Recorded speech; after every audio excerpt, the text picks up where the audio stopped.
This is the politics of everything, and I'm your host, Amber Daines. Welcome to the podcast where we want to discuss the politics of everything, from money to motherhood, nutrition to narcissism, startups to secularism, the environment to equality, and much more. Our guests are experts in their field or topic of choice, even if you've not yet heard their name. This is a bipartisan podcast, so while we love exploring varied views and get a buzz from a healthy debate, by no means is this a one-sided forum for any one political view. So please listen up and enjoy the politics of everything. Vitality is a wondrous word, isn't it? To me, it means a sense of energy mixed with purpose and well-being with an extra dash of zing. My guest today is Nikki Fogden-Moore, a world-class business and lifestyle coach who lives and breathes vitality. Her other moniker is the Mojo Maker. Nikki is a public speaker, author, facilitator, and leader in her field, and she's carved her niche over the past 2 decades through a relentless sense of pursuing what matters to her most, and also by knowing how to best serve her clients. Nikki's genius is in working with the real-life leaders in the business world and beyond, CEOs and those at the top end of town that possess vision, drive, tenacity, and true passion for whatever they do. Her take on success is often about big shifts in our comfort level to get even greater results. And here today, Nikki is discussing the politics of vitality. Welcome, Nikki. Ooh, what a wonderful intro. And it's all true, so that's even better. I have a new nickname now. I've now coined the Mojo Maker from my clients, so I'm updating everything with that. But I think it blends nicely from vitality. I think that word is just in its essence so crucial for all of us to look into and to harness, commercially and personally. So thanks for the intro, Amber. Perfect. So let's go back a few years and discuss what was your childhood dream career and did you stay on that path? God, I love these questions that you always ask. You know, I really wanted to be a marine biologist and then a lawyer. So I think the combination of the ocean and talking a lot were my two things. So not much has changed. I definitely still in love with the ocean and I definitely talk for a living. So, but I don't know if, I think the caring side of what I wanted to do has always been there. But I'm definitely not a marine biologist. So that dream did not come to fruition. Interesting. So what experiences in your life have been really pivotal to actually be able to understand what we all need to achieve our best in our life, whether that be our health, our well-being, our mental state, our career? How have you kind of built that expertise? Yeah, that's been a really frequent question, especially standing on stage at Q's and A's is, how do we all get to this position where we become experts in a field? And I think my journey started really, really young. It also maybe started just in my DNA, growing up in New Zealand and coming from a very entrepreneurial family with a hardworking father and 5 other brothers and sisters. I was the youngest by 9 years, so a big gap and very uncool hand-me-downs. But we're always a very tenacious and hardworking culture in our family. And I was very, very lucky to have a beautiful upbringing with a great education. But I can just remember from a very young age having to be, fiercely independent and to earn my stripes. And, there was a lot of generosity of spirit from my mother as well. But it was very much a team effort. There's a lot of time outdoors and a lot of time rolling our sleeves up. So those kind of work ethic of getting amongst it, saying yes to things and not arguing and just getting on with it, I think have stayed with me from that young age right through to boarding school to uni. And I think that ability to go say yes to many things and blend this fresh air and fresh perspective at the same time of needing to use our intellectual side of ourselves is really crucial. So when I grew up, it was expected that you studied hard and you went to university and you got a job straight away. And that's exactly what I did at a young age. So my career has taken me from a ski shop job from when I was 15 right through to working globally in branding in Amsterdam and London. And that whole time I've always had that blend of fitness and of nutrition and interest in that at a very high level. What most people don't know, however, is that when I was 12, I was in a bus accident at school and got quite severely injured, and it was quite a fatal accident.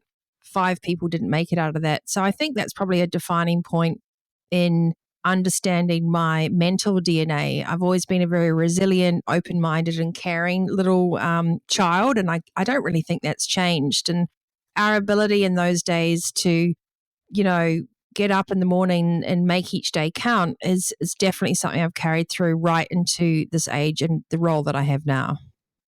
Absolutely fascinating to hear all that. And I've known you for several years and I never knew all those things. So I'm so glad I asked that question and dug a little bit deeper. So going into our topic today, what is your definition of vitality? How would you really define that at the simplest level? I mean, I think that it really is feeling, the blood course through your veins. It's seeing technicolor in the day. It is feeling, and it's waking up going with a purpose. And the one thing that I always say is that life is definitely not a Formula One track. No one comes along and picks up little bits of gravel so you can have a smooth ride. It's actually about being agile and being curious. And vitality is just having a sense of energy, purpose, conviction, and sort of passion across personal and commercial success. It's not just about smoothies and diets. I just think those are just, the misuse of a word. Vitality is loving your life. It is being present. It is being grounded in your decisions. It is allowing yourself and giving yourself the permission to take off any gravity that might have been in your self-belief system growing up and going, what is possible? So vitality for me is waking up in the morning, feeling every fiber and going, wow, there's a whole new day out there. And regardless of what stresses I may have, I feel this sense of appreciation and connection, and on a very, very deep level, to the people I work with, from ordering my coffee in the morning to hopping into a car that I love to drive. It's being really connected. So I'd like to say it's like a vibration. I think vitality is a frequency that we choose to operate on, and we can either choose to be undernourished or we can choose to be enriched. Absolutely. So I'm a loyal fan of your winning week planner, and I've used it every year for the number of years. It's so simple and so good and so fun. It sets me up so perfectly. I'd like you just to explain that a little bit to people so they go, okay, can I have some of that, and not sort of think I'm holding all the secrets here. But I love how it covers all aspects of that sense of our ultimate vitality. Why do you think the planning part is so key, and how do you really help your clients get that right? Well, thanks for such a great question. I think, first of all, if we do not design the life or the week that we want, we're going to get the one we're given. And, my specialty is, as you know, high-performing minds and companies. And that means, we ask a lot from ourselves, but I always find it so a little bit of antithesis that people that are really high performers are always so stressed out and they're just giving up one thing for the other. So we must learn to integrate, not negotiate our time. The winning week is knowing that me time, health and well-being, personal as well as business, finance and admin, friends, family, and those things are all integrated in a day. Whether or not they're the same amount of time, of course, is not relevant. It's knowing that you need to have a kaleidoscope of elements in your life to be fulfilled. You need downtime to recharge. You need to spend time with quality people that you enjoy the company of.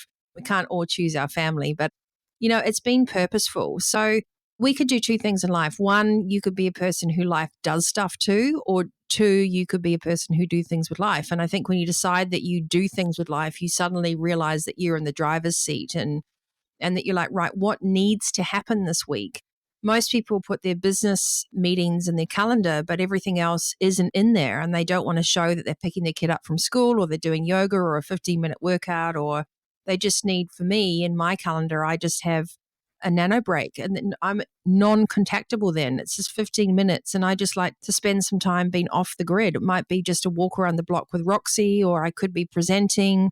It just means I need 5 or 10 minutes without white noise. And this requirement that we have on an individual level to operate with people, but on alone, being in charge of our personal finances, being in charge of our personal health and well-being, that only actually happens when we put time into it.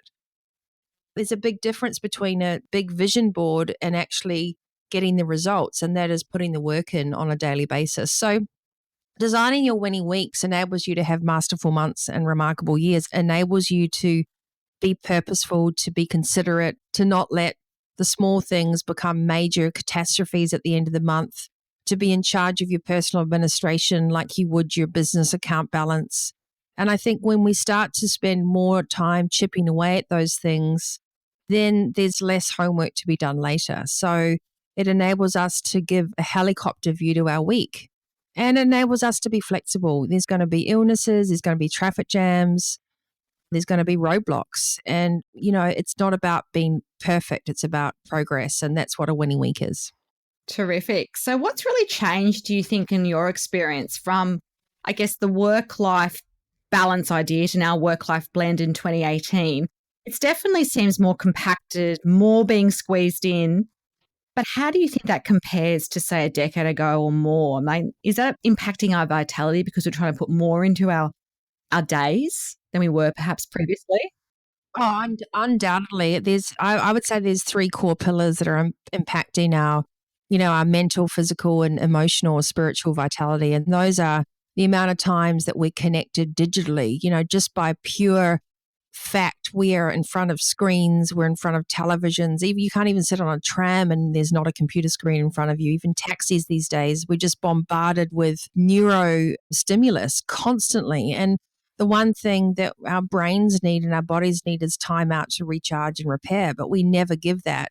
This constant need to reply straight away, this instant gratification society does not allow space for thought, for consideration, and for personal space either. So I definitely think this connectedness in some ways have made people more disconnected. They're on autopilot, they're stressed out, they never feel they have time to themselves. Our ability to have real human conversations with significance have decreased.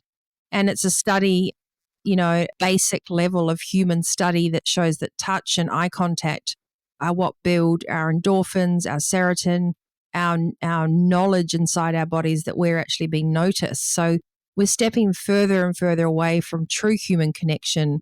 So I think that number one, our digital world has created a dimming of our vitality in terms of our downtime. The other thing is, the required travel and just the pure population and getting from A to B, it's exhausting and everything is minute by minute. And whether you're a surgeon or an accountant or you're running your own business, people are always trading time. And it's really now going to be down to our mindset. We all have 1,440 minutes in the day.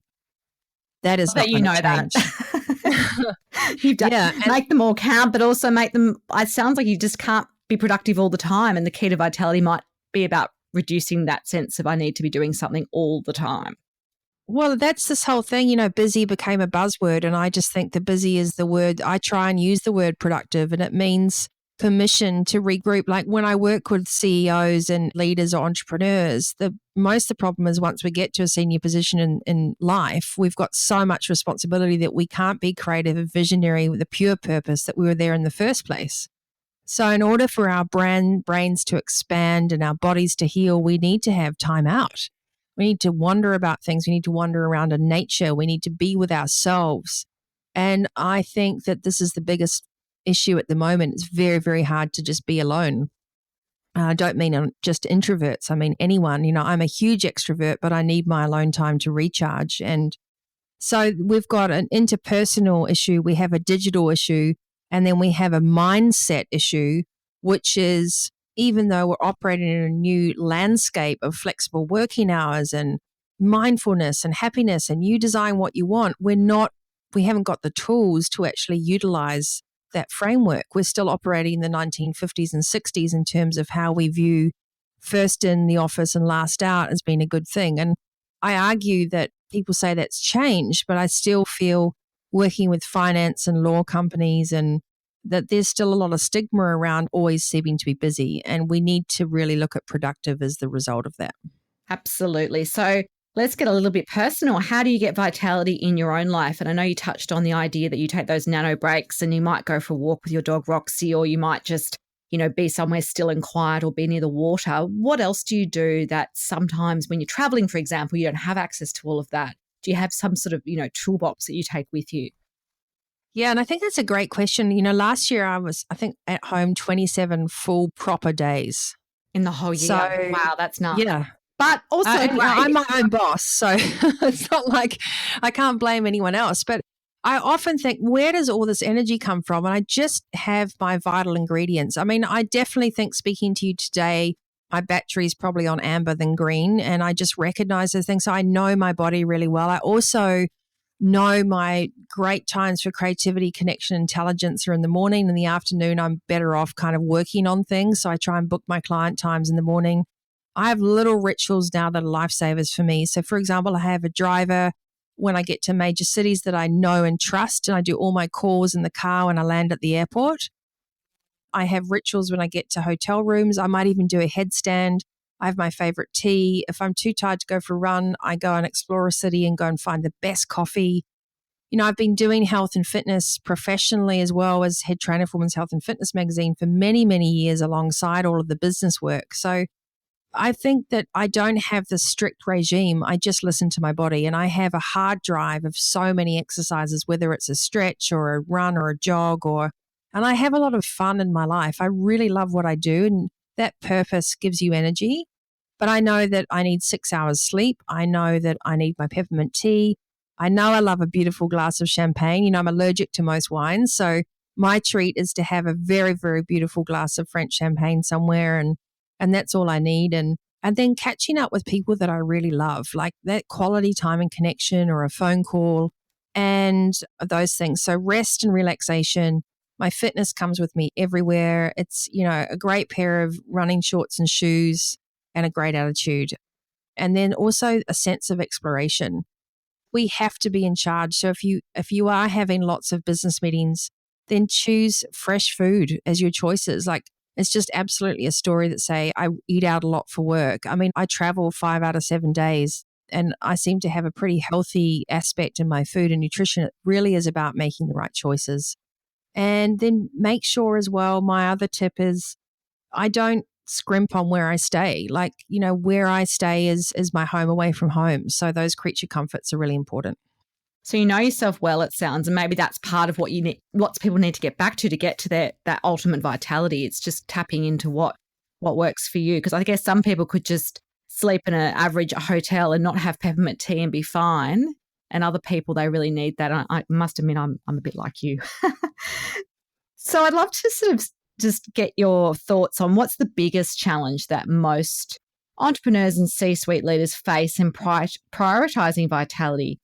And I guess when you work with them, how do you really track their progress to ensure that it's a shift for good? So I think, you could go to a retreat, you get all the tools. It's like going to any seminar. You fill up, you feel great, you're inspired. You're going to do all this stuff, and a week later you still haven't gone for your run. And I love that analogy. I always call it like, the serial conference girl, like, woohoo, I'm really going to get cured, and then nothing happened. Nothing happened. No, I think the reason that I've stayed coaching my clients for over a decade, some of them, is because I like to get shit done with clients, and excuse the language, but I think fundamentally there are 3 R's in anything, and I hate to say these kind of analogies, but they're true.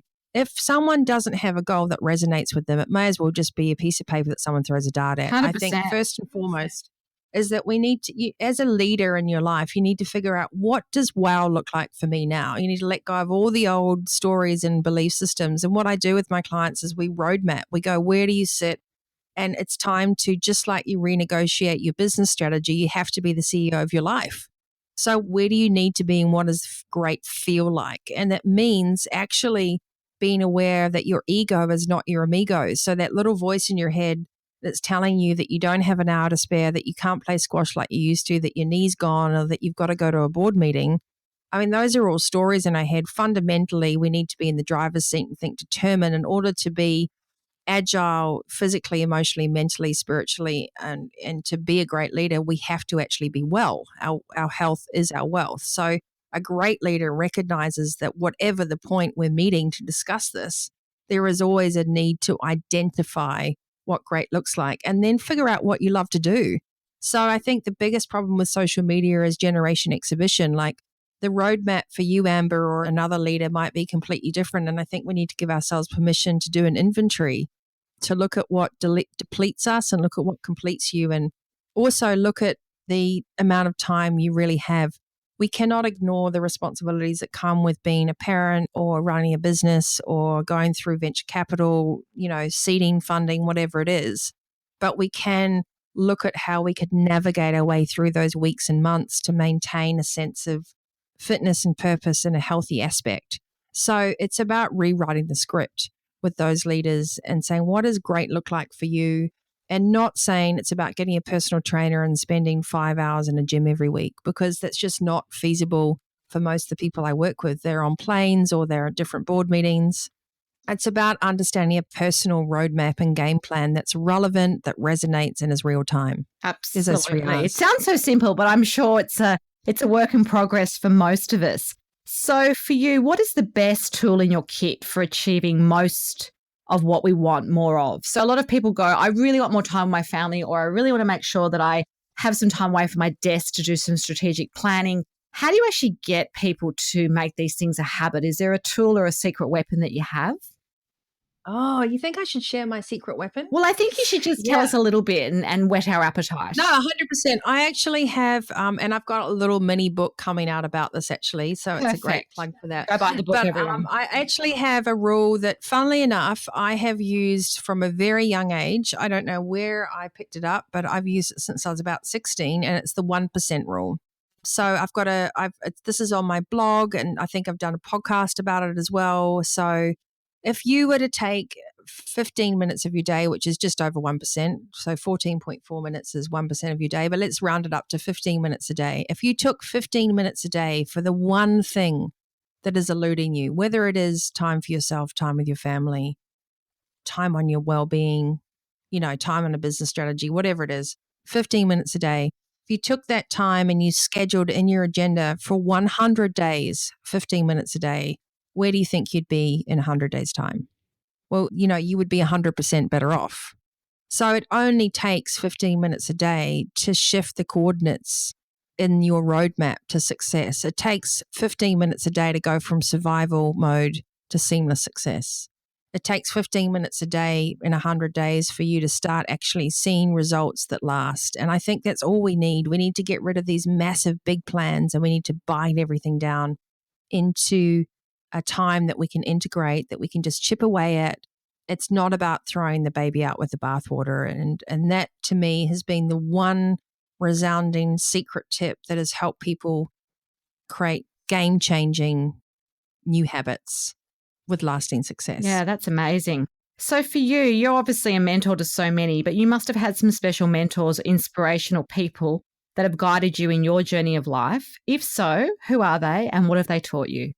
I think I'm really lucky to have a terrific group of friends that are all such high achievers that it's a little bit ridiculous, but I'm very privileged to be able to share stories and conversations with people that know what it's like to want to have an anti-gravity life. So, I've got the traditional mentors. I look up a lot to my parents for the integrity and values they taught me. And I've got people that I've worked with over the years. I've got a couple of people like Al Ramadan from Play Bigger, Christopher Lochhead, one of the co-authors of that too. He's such a renegade. They're constantly not asking, why would you do that? But they're saying, why not? And I think that having mentors around you like that, like Lane's a great friend of mine too, constantly challenging ourselves. But it's not just commercially. It's being the best version of yourself personally. It's being with people that understand that we are all leaders in life. We all have a ripple effect. So being in this position means, are you really, really connected and enjoying what you do? And there's a sense of values, ownership, and I think a connection that is just so special when you work with people that you love, doing what you love. So my mentors encourage me. They give me tough love. I've got a great mastermind group, and I've got really good friends that I know that I can just be completely raw and honest with. And I think there's always another thing that I have, which is a little bit of a secret, but I have an imaginary board of directors. So I have an imaginary board of directors that I ask questions to. Must be accountable too then, because, well, the board don't let you get and away I sort with of say, stuff. if these people were in the room right now, what would they say?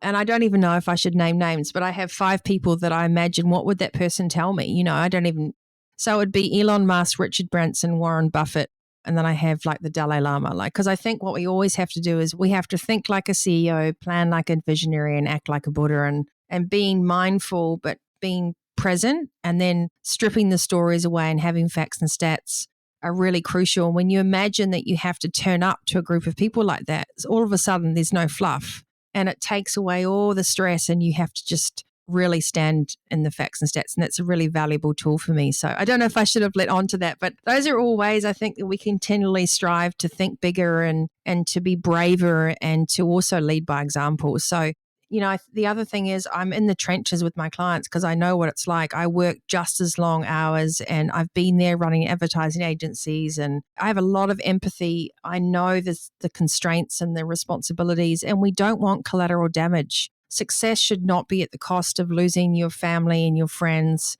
or your financial demise. And I think when we bring people back into purpose and profit, we have a really winning combination. Absolutely. It all makes sense to me. So just to wrap up, what would be your best tip for getting some runs on the board in the politics of vitality?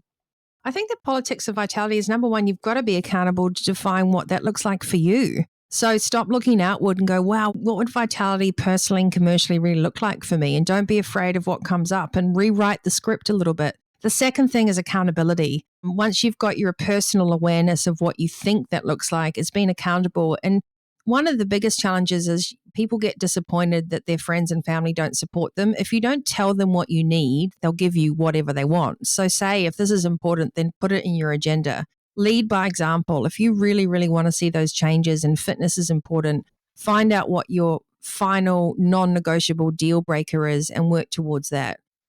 Don't wait till you end up in hospital or till you can't work because of burnout. There must be something that will motivate you to want to be your personal best. And if you can't find that, do some work on that. There is absolutely no excuse why our personal health and well-being should be put last on the list. In fact, it is the biggest asset we ever have.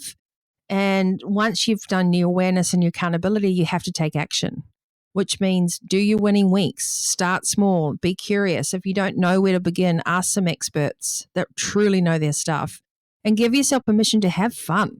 Life, this is it. It's not your first rodeo. Chances are, if you're listening to this show with Amber, you're experienced, you're educated, you've done your work, you've earned your stripes. So, enjoy this journey and replace fear and frustration with curiosity and go continually learn and think that whatever got to you at this point is just an evolution now as to what could great look like next.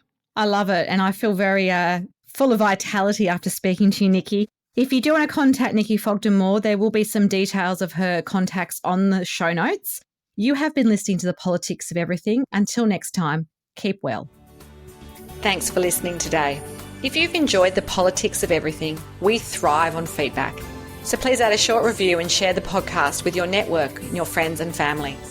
I'm also always on the hunt for fabulous new guests. So if you've got a view to share and an idea how to get our listeners excited, please email me at amber@bespokecoms, that's BESPOKECOMMS.com.au, and we'll be sure to get back to you. Until next time.